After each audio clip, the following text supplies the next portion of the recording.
forced this nobleman to come to Jesus.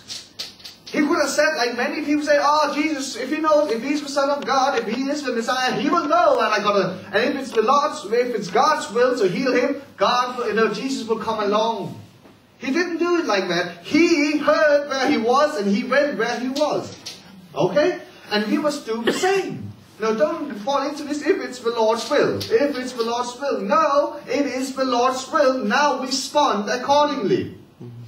Amen? The initiative is back into our hands, which is great, which means I can initiate my miracle. I can initiate my provision. I can initiate my healing. Where we often think, where we often believe, no, if it's the Lord's will, He will do. So we are waiting for Him to do something. So it's out of my hands, so to speak. But it isn't, because Jesus died on the cross. He was broken. He poured out His blood. And He said, it is finished. So now the initiative is brought back to you and me. Now we can respond to what He did. Let us find Him. Let us go to where He is. Amen. He heard and he went to where he was. So he says here, when he heard that Jesus had come out of Judea into Galilee, he went to him and implored him to come down and heal his son, for he was at the point of death. He was at the point of death. Do you know, it's not over until it's over. Amen. It's not over until it's over. It's not finished until it's finished. Amen?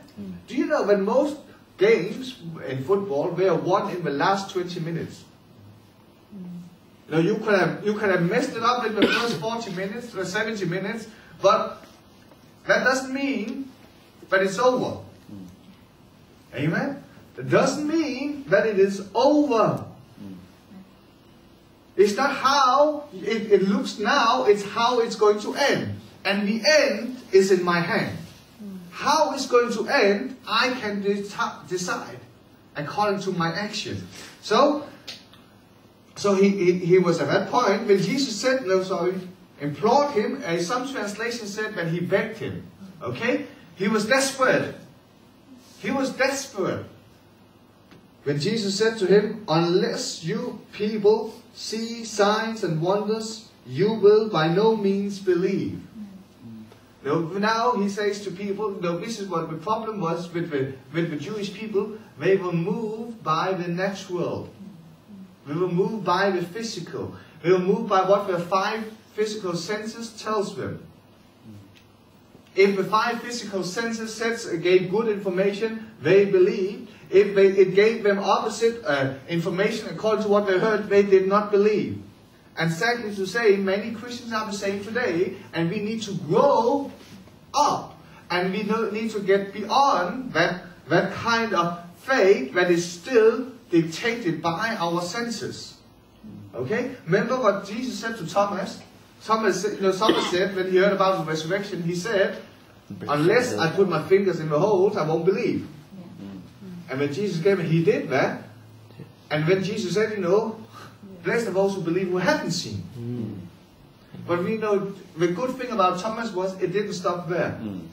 Church tradition talks about that Thomas got so convicted, so fervent, so passionate for the Lord that he went to India and brought the gospel to a whole new continent.